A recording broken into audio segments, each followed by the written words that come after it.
Hi, hello everyone. Can you hear me well?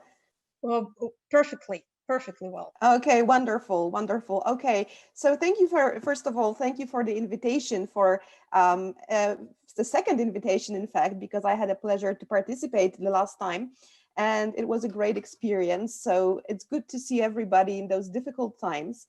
And today, of course, we're focusing on a different, completely different set of priorities and completely different set of challenges, because last time I remember I was talking about place branding in the digital world, which was kind of very comforting and very reassuring. But now, since we have what we have, we need to refocus, okay? So that is why my presentation today will also be about a very different subject, of course, related to what we are talking about. So my goal will be to share with you our experience, our Polish experience in hosting international students during the time of pandemic.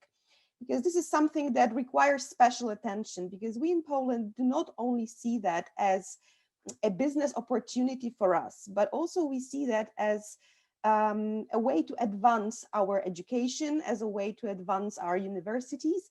And that's why I think special attention should be placed for countries like Poland on hosting international students. So first of all, let me give you an idea of what I'll be talking about. First of all, I'll set the context, show you a bit of numbers, what it looks like in Poland. And then we're going to look at how the COVID situation developed at Polish universities, which is very, very briefly. And then I will touch on the challenges of internationalized education during the pandemic. And I think that many of my conclusions will be in line with Alexandra's, especially in the area of soft skills that professors require and the universities require these days.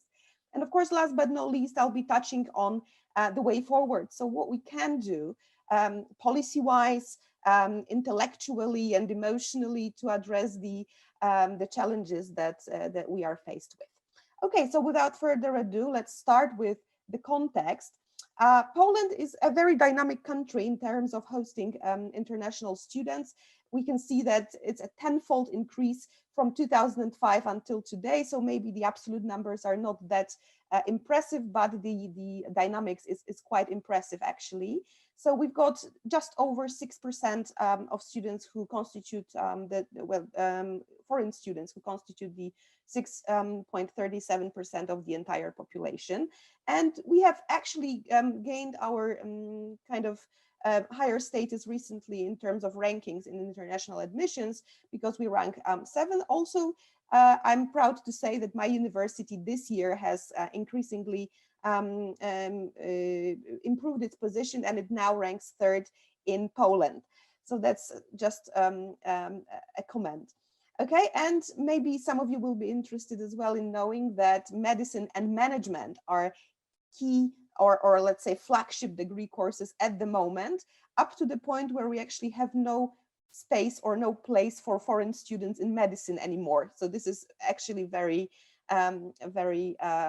surprising, at least for me, but perhaps not surprising, because we in Poland, we need more doctors. That's actually the problem of many countries these days.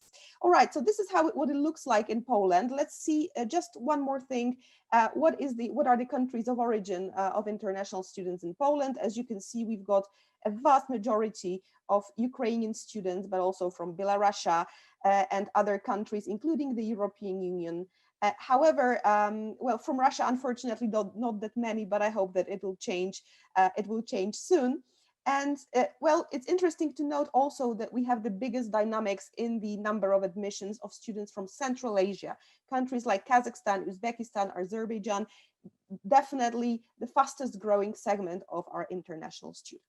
Okay, so after this introduction, let's see what it looked like in terms of COVID at Polish universities.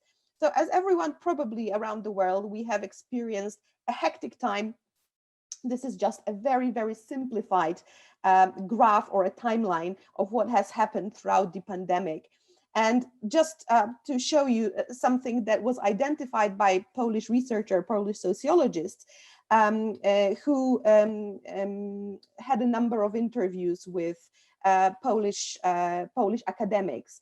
So they have described to her the emotions and the impressions that could be summarized here, right? That coming from suspension and chaos in the first part, than the attempts to have support from the universities, or lack of the support, because this is where it got very diversified, very varied, to saying that this is something normal that we should adapt to the overload of work, to feeling overburdened necessarily, and finally to acceptance and adaptation. And hopefully, as I think I'm not speaking only for Poland, that these changes that were forced upon us will actually result in some systemic change, that our educational systems will improve overall because of this pandemic, that for once it will be a good turnout from the situations that we are living.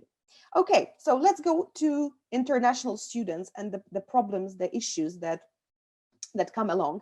So what I'm presenting now is the second survey that was run after the first turn of pandemic in June and July. It covered 45 Polish universities, and it was run by the initiative called Study in Poland, which is very well grounded, both state-wise and university-wise in Poland. And of course, their objective, just like in my presentation here, was to examine the situation of international students and of course the response of Polish universities to this situation. Okay, so let's first have a look at the biggest number that everyone was interested in.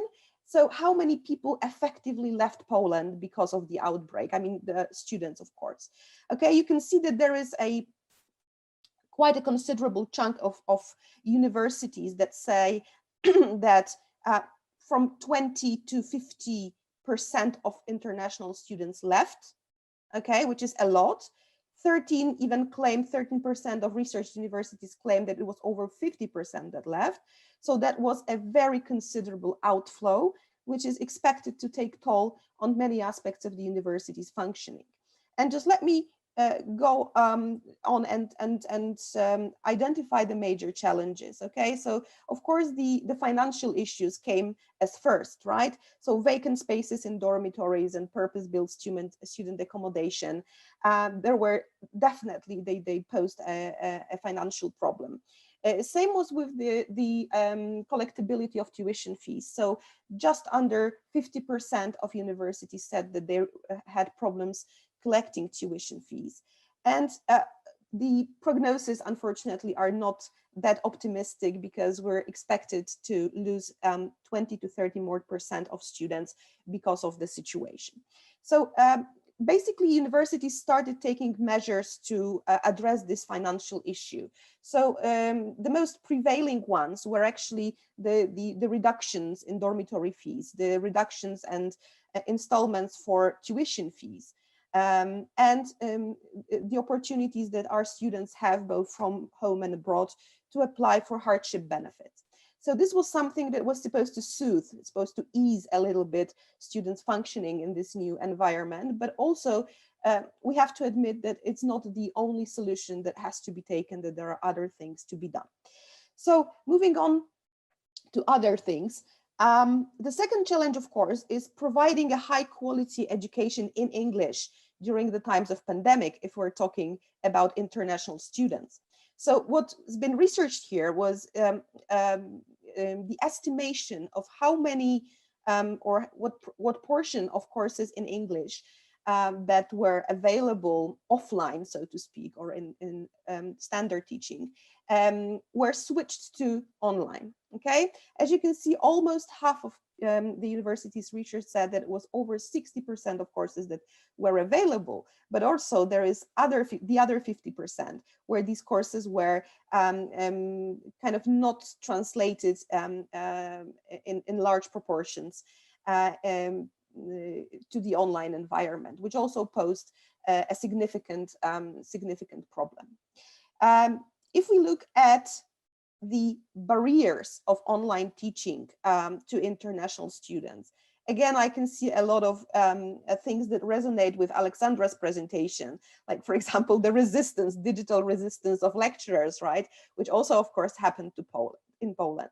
But here, I think I personally find that the biggest barrier there can be that you actually need some direct contact with people, even though you have those wonderful platforms, that you have those, techniques and instruments.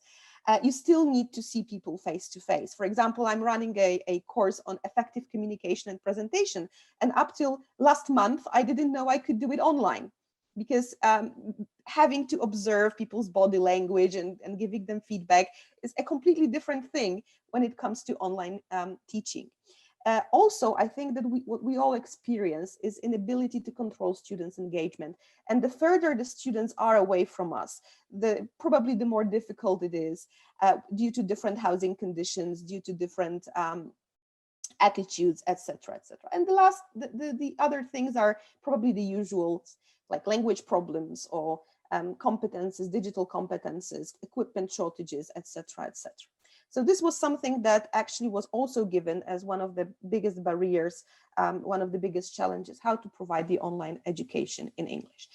Okay, and the next thing that I want to talk about, and I think that given what Alexandra said, it seems to me that it's critically important, because this is something that is very often overlooked, the emotional well-being of foreign students. From what you said, Alexandra, before, it seemed that our students want to see us more as, coaches, mentors, even therapists of some sort, right?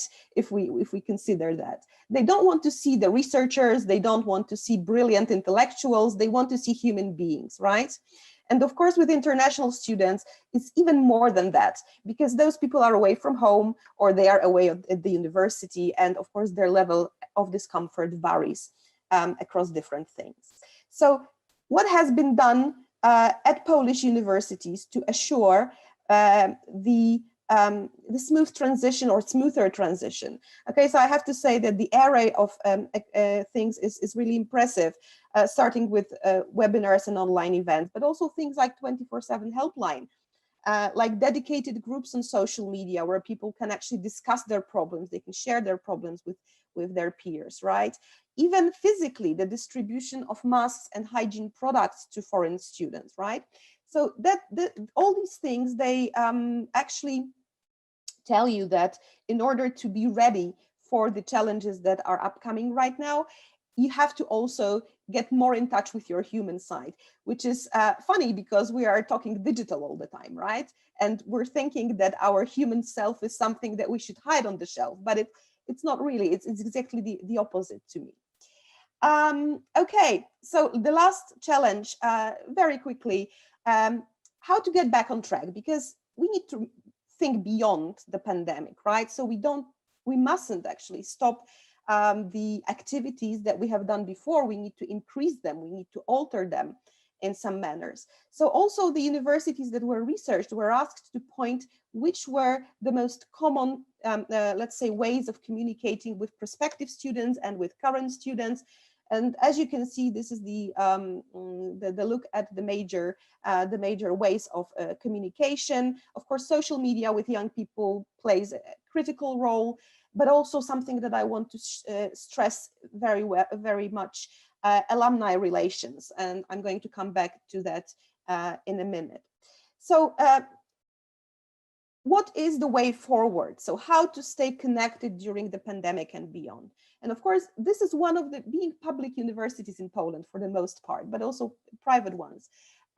We need to understand that the change can only be affected with cooperation between the government and the universities, that no single university is able to affect the change on its own. So let's have a look based on the survey also, because this is actually what people expect at the universities from the government. What could the government do to do that? Okay, so there is usual things like financial and legal and tech support, which I think is relatable to all countries. I will only tell you that universities in Poland haven't achieved any financial backup from the government since COVID outbreak. We were probably one of the very few types of institutions who haven't received any of those. Primary schools, they did.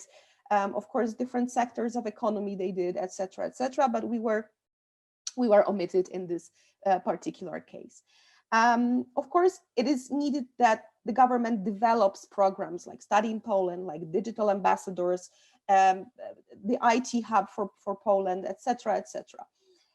What about universities then? I was referring to the role of alumni, which should be growing. This is our most effective and cost-effective way to actually get in touch with people around the world. And the Digital Ambassadors program, which I happen to be a part of, I'm doing the training there, is also a way to reconnect with the people who have already studied or are still studying, and to treat them as a kind of the messengers for whatever we want to say. Okay, from the perspective of teaching, moving from emergency remote teaching to real online learning, which means providing people with real online experiences, not only doing the same thing, but online. Of course, simplification and clarification of procedures, and moving key promotional events online, which has already happened in Poland, but of course it still needs to be sustained, it needs to be developed. Last thing that I want to mention, sorry, is that for countries like Poland, it is very important in terms of internationalization not to fall into the cheap destination trap, right? So we have plenty of students, the numbers are growing, and of course this is due to the fact that we are in the European Union, but it's also due to the fact that our studies are cheaper, pretty much more affordable than studies in Western European countries. However, in order not to fall too deep into this trap, what needs to be done very urgently with universities and the government cooperating is to develop priority research areas and flagship degree courses, right? Which would not only be attractive for people, but would also resonate with the economic profile of the country.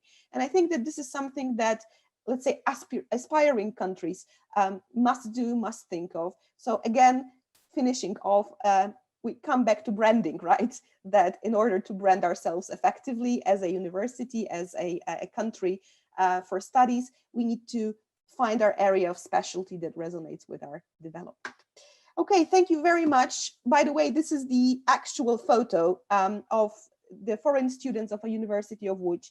And I'm just hoping that we will see these things more often very soon. Thank you very much for your attention. Thank you very much, Marta.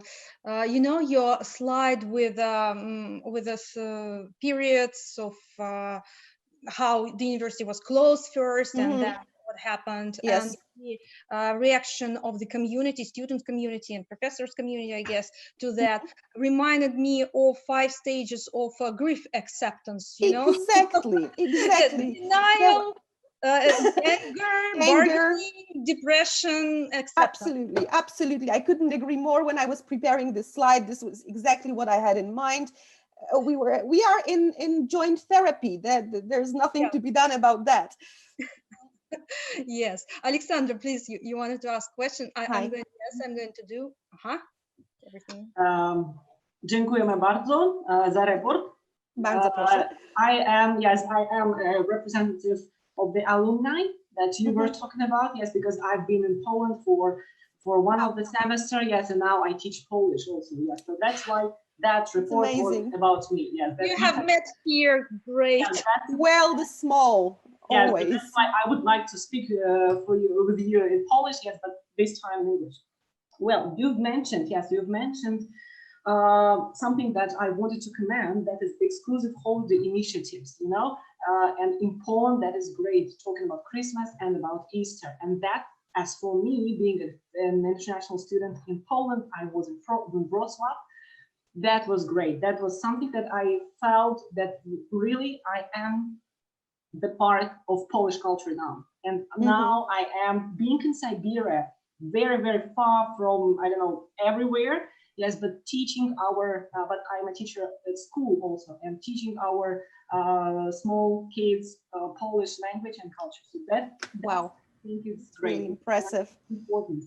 Also the role of alumni interaction. Yes, because they are the soft power, and I feel myself right now being Russian, but understanding Polish values and Polish culture, and I think it's great and important, and Poland does a great job at that. So yes, but my question is another another area. Yes, that's just the comments, general comments. So you were talking about your course in Lodz, And so, am I right that that is effective communication? Yes. Yes. But have you transformed into effective communication online? Maybe you would give us like few quick new cases that you transformed into online. How to communicate online effectively?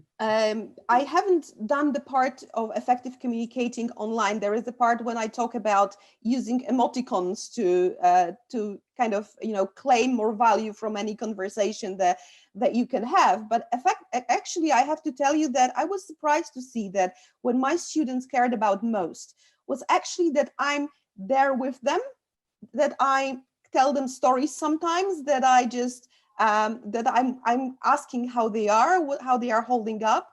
And I see that whenever we have this conversation at the beginning of each class, that they feel reassured, that they feel really comforted, and they are more eager to participate. They are more eager to get engaged. Of course, technology is giving us many opportunities. I'm using also breakout rooms with Zoom, which is a very basic thing, but it works perfectly. So what I actually do, I do the breakout rooms with them for individual exercises, and then I go and see them in those breakout rooms. So I'm trying to have this experience as close to what they know as possible. And of course, as many of you probably know, the quality of teaching these days is based on the actual goodwill on the part of the teacher and on the part of the students. If there is goodwill on both sides, then basically, like, we've got 60% of the problem out of the room, right? And you know, I think that nobody questions our capabilities as intellectual capabilities, our competences, but what can be questioned is how we behave as people, right, during this pandemic times. So I hope I answered this question. If we want to carry on this conversation after that, then maybe we can have an exchange. I haven't done, to my own surprise, I haven't done many different things that I'm doing offline. I haven't done that, but that's maybe because my classes were, especially this class, was always very relational. That relationship was like the key of, well, this is what my motto actually, that there is no learning without relationships. So you have to have a relationship with students, of course, healthy relationship and kind of with boundaries and everything, but you have to have it in order to achieve results. That would be my answer. Thank you. I have a question about your personal experience in turning something inside yourself. When you deal with the students on Zoom, for example, you have to talk to these empty black screens, or in better cases, photos of people or their cats. Very often. Yeah, the cat I had last time. Yeah. Mm-hmm. That's what I found very difficult for myself, that I speak to this void, black void, and I do not get not even the energy from my class and from my students. I don't even get any reaction, and I cannot make them switch on their cameras. Sometimes they don't have them. So how do you deal with that inside yourself? Well, I have to say that recently I've been quite successful in having them turn their cameras on. So again, I started by saying I kind of devoted the first class that we had less to formalities, because, you know, they are in line with formalities, but more to how to make the whole situation more bearable for all of us. And I said, listen, I kind of appealed to their goodwill. I said, listen, I'm sitting here, and in order for me to perform better, in order to give you the better quality of teaching, I have to see at least some of you. So I understand that maybe not all of you can have their cameras on like all the time, but please, as much as you can, turn the cameras on. And I'm actually doing this every once in a while, like every 15 minutes, I can say, okay, can you turn your camera on and say hi and tell me that you are here, that you understand. Or I'm trying to get them as much as possible to answer questions, do small exercises, do stuff that kind of keeps them engaged, because normally, even in the offline world, it's really difficult to get students engaged these days, let alone the online environment. So I'm kind of, I guess that this is the the methods that I can't remember the name in English, but that you repeat the thing over and over and over again until everyone gets bored with it. So I say, turn on your cameras, please. I need to see you, right? I need to see that you're there. Of course, they tell me, okay, I have the very unstable connection, and this is where I understand, because it's not. But I don't resort to things, because this is what I heard other people do. I don't resort to things that if you don't have your camera on, then it means that you are absent. I heard that it's being done, that people are essentially forced, and I cannot force them, because I don't know about their situation. I don't know whether about their home, about, you know, their family situation. Maybe they don't want to get disclosed or anything, right? So that's I think that's the I kind of believe in these appeals. You appeal and again, and they started listening to you, and they started. Yeah. Okay. Even if I don't turn the camera on, I just ask them to answer without the camera, so that I know that they are there and they are actually following. We have a question on the chat. How were the entrance exams for foreign students held during the pandemic? In your opinion, will this type of examination be repeated in the future? Okay, so I have to refer to the Polish system. So the entrance examinations are actually absent. So what the students do when they graduate from high school, they take their final exam that we call matura, right, at high school. So this is what they did. And when they enter, for example, bachelor's degree, they need to provide us with a transcript of records from their final examination, and of course the average from the entire kind of learning process. And if it goes to like the master's level, again, we have applications that are ranked according to specific criteria. So at the moment, we don't have the entrance exams as such, physical entrance exams. It's pretty much online. You can upload your everything. You can upload it online.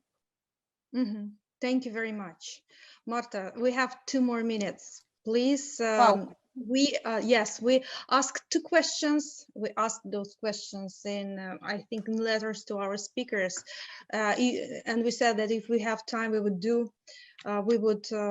ask them on air. How have you been feeling all this time? What have changed for you personally, psychologically, professionally? Okay, very quickly. I have to say that I have very different experience with the first wave of pandemic, which I actually enjoyed, however strange it sounds, but I did enjoy that. Well, probably because of the weather, of the sun and everything. And I feel very different right now. Of course, I feel overwhelmed sometimes. And I feel sometimes that, you know, there is no ending to this whole situation. And well, if I'm ever going to go, you know, abroad for a conference or just for vacations, right? But what I observed, and I think that this is a part of our like academic understanding of things, that such events like this, or even online classes, which we all kind of, you know, worry about and complain about, these are the moments in which you get invigorated. Right? These are the moments that are able to wake you up and to put you up on your feet again, in spite of the many difficult emotions that are running through your head. Of course, those of us who live in families, who have young children, who do homeschooling or online schools, just like I do, I have 2 small kids and they are both on online schools. This is again another challenge, right? How to cope. But I think that, you know, this is something that we, just like you said, the stages of grief, right? We need to accept, right? And to see what best we can do out of this situation. Well, we wish you the best in your professional activity. Thank you very much for joining us today. It was a pleasure to see your presentation, to hear your view on everything. It's very important for us now, really, when we think that maybe we will never go abroad again to any international conference. We will never see our international colleagues again face to face. It's important at least to know that there is something outside, that there is, of course, So I hope we will meet in a couple of years, in 2 years exactly, and we will discuss something like the brilliant present of the university after the pandemic of 2020, something like that. Exactly. Let's hope for that. I'm hoping that maybe even earlier than 2 years will be possible. It will be possible for us to move around again. Thank you so much for having me.